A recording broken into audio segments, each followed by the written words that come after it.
ಪಕ್ಷೀಯ ಪ್ರಧಾನ ಕಾರ್ಯದರ್ಶಿ ಆಗಿರುವಂತಹ ಚೀನಾ ರಾಮು ಇದ್ದಾರೆ. ನಮಸ್ತೆ ಸರ್, ಸ್ವಾಗತ. ಹಾಗೆ ಜೆಡಿಎಸ್ ಆಗದೆ ಹೋದ್ರೆ ದೊಂಬರಾಟ ಏನಲ್ಲ. ಓಕೆ, ನಮ್ಮ ಪಕ್ಷದಲ್ಲಿ ಸದೃಢವಾಗಿರ್ತಕ್ಕಂತ ದೊಡ್ಡ ನಾಯಕರು ಇದ್ದಾರೆ.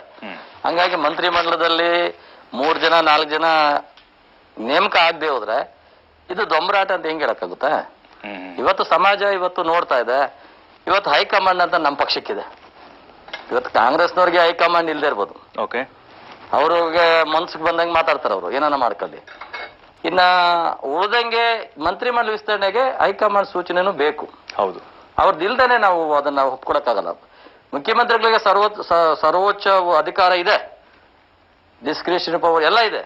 ಆದ್ರೆ ನಮ್ಗೊಂದು ದೊಡ್ಡವರು ಅನ್ನೋದು ಬೇಕಲ್ಲ ಮನೆಗೆ, ಅವರ ಸೂಚನೆ ಇಲ್ಲದೆ ಮಾಡಕ್ ಬರಲ್ಲ. ಹಾಗಾಗಿ ಆಗ್ತದೆ. ಅದಕ್ಕೆ ನೀವು ಕ್ಷಣಗಳಲ್ಲಿ ಯಾವ ಕ್ಷಣದಲ್ಲಿ ಅನೌನ್ಸ್ ಆದ್ರೂ ಆಗ್ತದೆ. ಅಲ್ಲ, ವಿಳಂಬ ಆಗೋದಕ್ಕೆ ಕಾರಣ ಇದೇನಾ ಸರ್? ಹಾಗಾದ್ರೆ ಇನ್ನೂ ಟೈಮ್ ಅಲ್ಲ, ವಿಳಂಬ ಆಗೋದಕ್ಕೆ ಬೇರೆ ಹೈಕಮಾಂಡ್ ಸೂಚನೆ ಸಿಗೋವರೆಗೂ ಕಾಯ್ಬೇಕಾಗ್ತದೆ ನಾವು.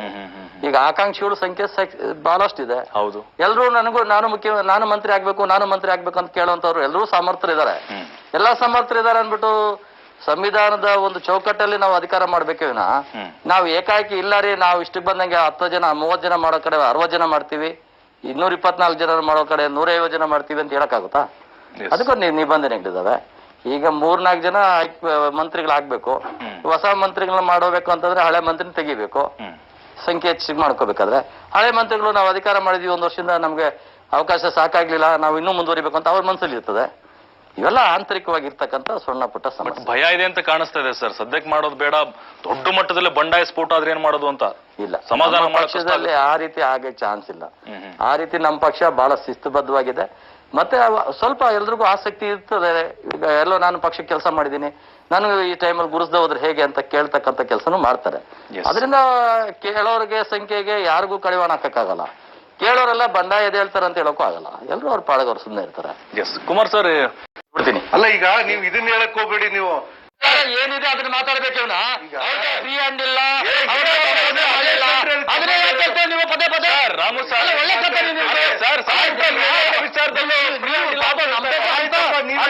ಕೊಡ್ತಕ್ಕಂಥ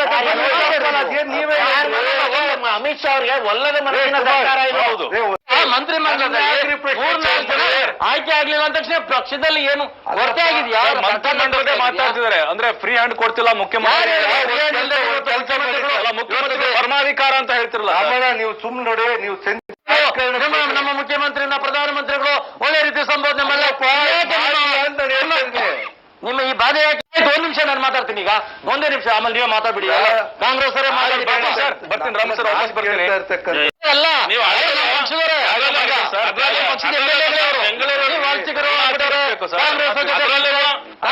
ಯಾಕೆ ಬಿಟ್ರು? ಅಲ್ಲ ಸರ್, ನಾನು ಮಾತಾಡಿದ್ರೆ ಕಿಚಡ ಆಗ್ತದೆ ಇಲ್ಲಿ. ಅವ್ರು ಮಾತಾಡ್ಲಿ, ಹೇಳ್ತಾರೆ, ನಾನು ಮಾತಾಡ್ತೀನಿ. ಒಂದ್ ಸ್ವಲ್ಪ ತಡ್ಕೊಳ್ಳಿ, ಆಮೇಲೆ ನೀವು ಮಾತಾಡಿ. ಸರ್, ನಿನ್ನೆ ಮೊನ್ನೆ ಬಂದವ್ರಿಗೆ ಹೊಸ ವಿದ್ಯಾರ್ಥಿ ಪ್ರಶ್ನೆ ಬರಲ್ಲ. ರಮೇಶ್ ಜಾರಕಿಹೊಳಿ ರಮೇಶ್ ಜಾರಕಿಹೊಳಿ ಹೋಗದಂತ ವಿಚಾರ ಸಬ್ಜೆಕ್ಟೇ ಬೇರೆ. ರಾಜಕಾರಣಕ್ಕಾಗಿ ಹೋಗಿದ್ದಲ್ಲ ಅವರು ಕೇಂದ್ರದಲ್ಲಿ ಬರ್ಬೇಕಾದಂತ 3 ದಿನ ಕೂತಿದ್ದಾರೆ ಸರ್. 3 ದಿನ ಕೂತ್ಕೋತಾರೆ. ಈಗ ಅವರು ಡೆಲ್ಲಿ ಬಾಂಬೆಲಿ ಇರ್ತಾರೆ ಸರ್, ಬೆಂಗಳೂರಲ್ಲಿ ಮಾತಾಡಿ ಸರ್. ಮಾಡಕ್ಕೆ ಬಂದ್ರೆ ಒಂದು ಚರ್ಚೆ ಸಂಪನ್ಮೂಲವಾಗಿ ಜನ ನೋಡ್ತಾ ಇದಾರೆ, ನಿಮ್ಮನ್ನು ನೋಡ್ತಾರೆ, ನನ್ನನ್ನು ನೋಡ್ತಾರೆ. ನಾನ್ ಜನ ಮಾತಾಡಿದ್ರೆ ಮಾತಾಡಿದ್ರು ಅಂತ ಬರ್ತದೆ ನಿಮ್ಮಿಂದಾನೆ ವಿಷಯ. ನಾನ್ ಕೇಳೋದು, ಈಗ ಕಾಂಗ್ರೆಸ್ ಅವರು ಬಹಳ ನೋವು ತಿಂತಾರೆ.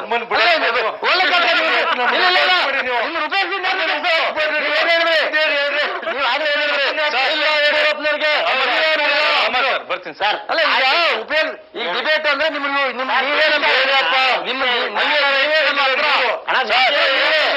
ರಮೇಶ್ ಜಾರಕಿಹೊಳಿ ಸರ್ ಪೌರ ಪಟ್ಟ ಏನಿಲ್ಲ. ಇಲ್ಲೊಬ್ಬ ಸಾಮಾನ್ಯ ಕಾರ್ಯಕರ್ತನು ಕೇಂದ್ರ ಬಿಂದು ಎಲ್ಲ. ಇವತ್ತು ರಮೇಶ್ ಜಾರಕಿಹೊಳಿ ಒಬ್ಬರೇ ಕೇಂದ್ರ ಬಿಂದುವನ್ನಲ್ಲ. ಇವತ್ತು ಸಾಮಾನ್ಯ ಕಾರ್ಯಕರ್ತನ ತಗೊಂಡೋಗಿ ಇದು ರಾಜ್ಯಸಭೆಗೆ ಕಳಿಸ್ತಾರೆ, MLC ಮಾಡ್ತಾರೆ. ಇವತ್ತು ಕಟ್ಟ ಕಡೆ ಸಮಾಜಗಳನ್ನ ಗುರುಸ್ತಕ್ಕಂಥ ಪಕ್ಷ ಏನಾದಿದ್ರೆ ಅದು ಬಿಜೆಪಿ ಇದೆ. ಅದಕ್ಕೆ ಕೇಂದ್ರ ಬಿಂದು ರಮೇಶ್ ಜಾರಕಿಹೊಳಿ ಅಂತ ಹೇಳಕ್ಕಾಗಲ್ಲ. ಸನ್ನಿವೇಶ ಸಂದರ್ಭಗಳು ಯಾವ ಉದ್ದೇಶಕ್ಕೆ ಅಲ್ಲಿ ಹೋಗಿದ್ರು, ಕೇಂದ್ರ ಸರ್ಕಾರದ ಅನುದಾನಗಳು ಏನ್ ತರಬೇಕಾಗಿತ್ತು, ನೀರಾವರಿಗೆ ಸಂಬಂಧಪಟ್ಟಂತ ಹಲವಾರು ವಿಚಾರಗಳು ಚರ್ಚೆಗಳು ಮಾಡಬೇಕಾಗಿತ್ತು, ಹೋಗಿದ್ದಾರೆ. ತಗೊಂಡು ಹೇಳಕ್ಕಾಗಲ್ಲ. ಈಗಾಗಲೇ ಕಾಂಗ್ರೆಸ್ನವರು ನಮ್ಮ ಮೇಲೆ ಒಂದು ಬಹಳ ಪ್ರೀತಿ ತೋರಿಸಿದ್ರು.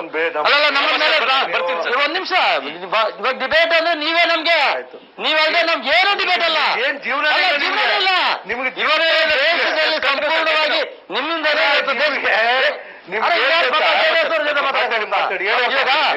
ಹೇಳಿ. ಈಗ ಇವತ್ತು ಕುಮಾರಸ್ವಾಮಿ ಅವರು ಈಗ ಒಂದ್ ನಿಮಿಷ, ಕುಮಾರಸ್ವಾಮಿ ಅವರು ಒಂದು ಸ್ಟೇಟ್ಮೆಂಟ್ ಕೊಟ್ಟರು.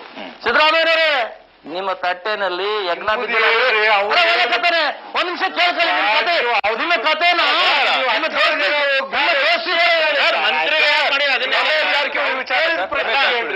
ಕೇಳಿದ ಪ್ರಶ್ನೆಗೆ ಬರ್ತೀನಿ. ಅಲ್ಲ, ಈಗ ಕುಮಾರಸ್ವಾಮಿ ಅವರು ಹೇಳಿದ ಪ್ರಶ್ನೆಗೆ ನಾನು ನಮ್ಮ ಅಭಿಪ್ರಾಯ ನೀವು ಯಾಕೆ ಸುಮ್ಮನೆ ಬಿಜೆಪಿ ಏನ್ ಮಾತಾಡ್ತೀರಿ? ದಿಕ್ಕರ್ಸ್ಬರ್ರಿ, ನೀವು ಮಜಾ ತಗೊಳಕ್ ಬರ್ತೀರಿ.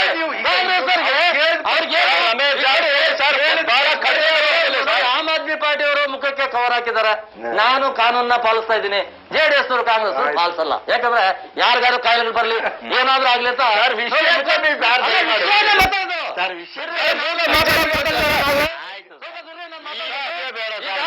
ರಾಮು ಸರ್, ಇಲ್ಲ ಅಂದ್ರೆ ಜೆಡಿಎಸ್ ಅವರು ಕಾಂಗ್ರೆಸ್ ಅವರು ಕೂತ್ಕೊಂಡು ದೇಶ ರಾಜ್ಯನ ಹಾಳು ಮಾಡ್ತಾ ಇದ್ರಲ್ಲ, ಅದಕ್ಕೆ ತಾನೇ 15 ಜನ ಬಂದಿದ್ದು ನಮ್ಮ ಪಾರ್ಟಿಗೆ.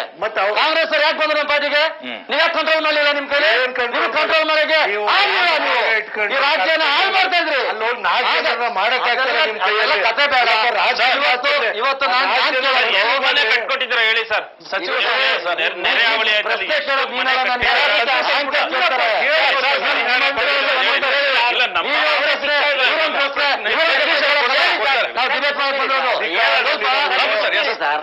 ಸಮಯ ಪ್ರಜ್ಞೆ ಇಟ್ಕೊಂಡು, ಸಮಯ ಜ್ಞಾನ ಇಟ್ಕೊಂಡು ನೀವ್ ಮಾತಾಡಿ. ನೀವು ಮಾತಾಡೋರು ನನ್ನ ಮಧ್ಯೆ ಮಾತಾಡಲಿಲ್ಲ. ಬೇಡ, ಈಗ ಒಂದ್ ನಿಮಿಷ ಸುಮ್ಮನಿದ್ದೀವಲ್ಲ.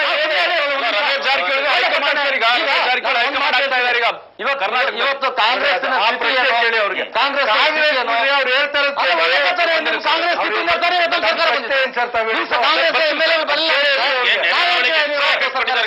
ಅಂಕಿಅಂಶ ಕೂಡ ಕೇಳಿ ಸರ್.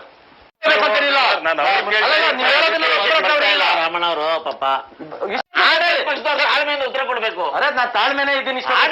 ನಾವು ಕೇಳಿ ವಿರೋಧ ಪಕ್ಷದವ್ರು ಕೇಳೋದಕ್ಕೆ ಯಾಕೆ ಮಾತಾಡಿ? ನೀವು ಮಾತಾಡಕ್ ಚಾನ್ಸ್ ಮಾತಾಡಿ. ನಾನು ವಿಷಯನ ತಗೊಂಡು ಹೋಗೋಷ್ಟಕ್ಕೆ ಮಧ್ಯಲ್ಲೇ ಚಿಂತೆ ಮಾಡಕ್ ಹೋಗ್ತೀರಾ? ಅದು ಸತ್ಯ ತಿಳ್ಕೋಬಾರ್ದು ಅಂತ.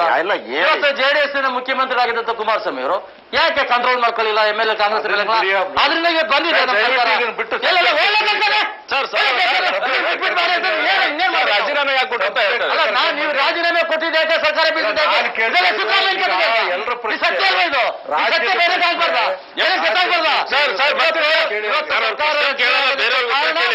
ನಿಮ್ಮ ನಾಯಕರಿಂದನೇ ಅದನ್ನ ಬಿಡಿ.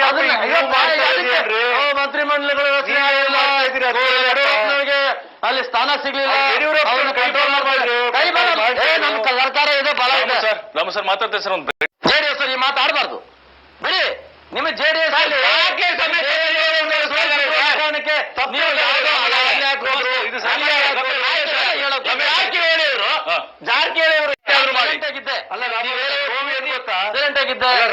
ಸರ್ ವಿಸ್ತರಣೆ ಆದ್ರೂ ಆಗ್ಲಿ ಪುನರ್ ಅದಕ್ಕೆ ಈಗ ಮಾಡೋದಕ್ಕೆ ಇವಾಗ ಏನ್ ತೊಂದರೆ ಆಗಿದೆ? ಒಂದ್ 3 ಜನ 4 ಜನ ಒಟ್ಟು 7 ಜನ ಖಾಲಿ ಇದೆ.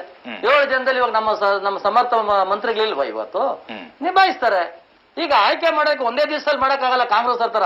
ನೋಡಿ ನಾನು ಒಂದ್ ಮಾತು ಹೇಳ್ಬಿಡ್ತೀನಿ. ಕಾಂಗ್ರೆಸ್ ನೋಡಿ, ಕಾಂಗ್ರೆಸ್ ಹತ್ರ ಸುಮ್ಮನೆ ಆಗ್ಬೇಕು.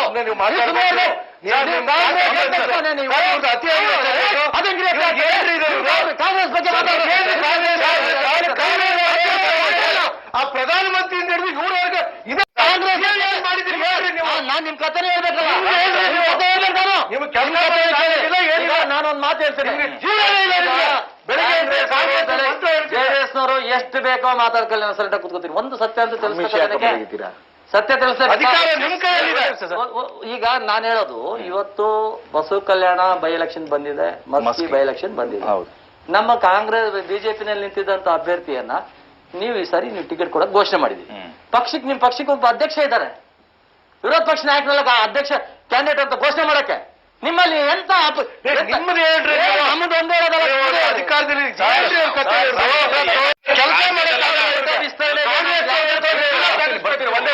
ನೀವು ಕಾಂಗ್ರೆಸ್ ಅವ್ರು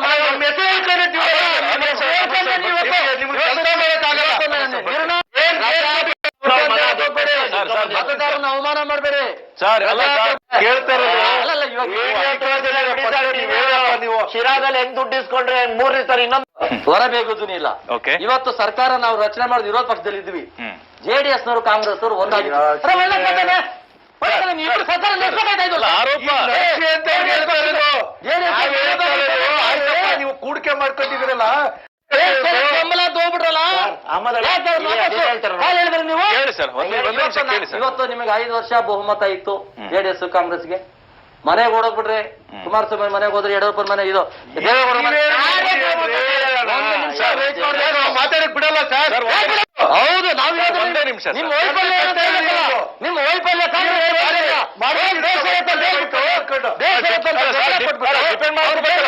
ಸರ್ ನೀವು ಡಿಪೆಂಡ್ ಮಾಡ್ಕೋಬೇಕಲ್ಲ ಸರ್. ಪ್ರಧಾನಮಂತ್ರಿ ಅಲ್ಲ, ಪ್ರತಿಪಕ್ಷಗಳ ದಿಂದ ನಮ್ಮ ಪಕ್ಷ ಅಧಿಕಾರಕ್ಕೆ ಬಂದಿದೆ. ಅಲ್ಲ ನೋಡಿ, ಅಲ್ಲಿ ಗೊತ್ತಾಯ್ತು ಇವ್ರಿಗೆ ಏನು ಧರ್ಮಸ್ಥಳದಲ್ಲಿ ಏನ್ ಹೇಳಿದ್ರು? ಎಲೆಕ್ಷನ್ ಆಗೋವರೆಗೂ ವೇಟ್ ಮಾಡ್ರಿ, ಆಮೇಲೆ ನಾವು ಸರ್ಕಾರನೇ ಬೀಳಿಸ್ತೀನಿ. ಮೀಟಿಂಗ್ ಮಾಡ್ತಾರೆ ಯಾರು? ಅದಕ್ಕೆ ಕುಮಾರಸ್ವಾಮಿ ಮುಖ್ಯಮಂತ್ರಿ ಸಿದ್ದರಾಮಯ್ಯನವರು ಮಾಡ್ತಾರೆ. ದೊಡ್ಡ ಅಲ್ಲಿ ಹೋಗಿ ಕಾಯ್ದೆ ಮಾಡಿದಾರಲ್ಲ ಇವರು. ಕತ್ತೆ ಬಿದ್ದಿದೆ ಸಂಪುಟ ಕಟ್ಟೆಯಲ್ಲಿ. ಯಾರು ನಾವಲ್ಲ, ಕುಮಾರಸ್ವಾಮಿ ಅವರು ಹೇಳಿದ ಮಾತಿದೆ. ಸರ್ ಕವಡೆ ಕಾಸಿನ ಕಿಮ್ಮತ್ ಕೊಡ್ತಾ ಇಲ್ಲ ಸರ್. ಕಾರ್ಯಕರ್ತರಿಗೂ ಕಿಮ್ಮತ್ತಿದೆ. ಕಿಮ್ಮತ್ ನಮ್ಮ ಕಾರ್ಯಕರ್ತರಿಗೆ ಇವತ್ತು ಪ್ರಧಾನಮಂತ್ರಿನ ನೇರವಾಗಿ ಭೇಟಿ ಮಾಡೋ ಅಧಿಕಾರನೂ ಇದೆ. ಅಮಿತ್ ಶಾ ಅವ್ರು ಮೂರ್ ಸಾರಿ ಹೋದ್ರು. ಇಲ್ಲಿ ಹೆಡ್ಕ್ವಾರ್ಟರ್ಗೆ ಇಲ್ಲ ಅಂದ್ರೆ ಇವ್ರು ಹೋಗ್ಬಿಟ್ಟು ಅಕ್ಷನ್ಗೆ ಬಂದ್ಬಿಟ್ರಪ್ಪ ಅಂತ ತಪ್ಕೊಳಕ್ ಏನ್ರ ಸರ್ ನೋಡಿ ಇದು. ಅಲ್ಲ, ನಮ್ಮ ಕಾರ್ಯಕರ್ತರಿಗೆ ಬೇರೆಯವ್ರಿಗೆ ಅಪಾಯಿಂಟ್ಮೆಂಟ್ ಆಯ್ತು ಇಟ್ಕೊಳ್ರಿ. 26 ಇನ್ನು ಏನ್ ಕೊಡುಗೆ ಕೊಡ್ಬೇಕು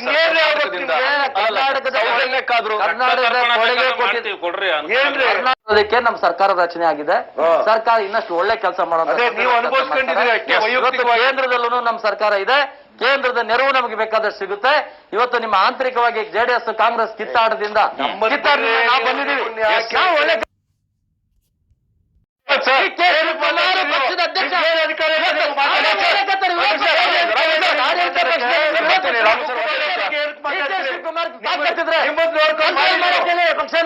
ಕಂಟ್ರೋಲ್ ಮಾಡಕ್ ಆಗ್ತಾರೆ.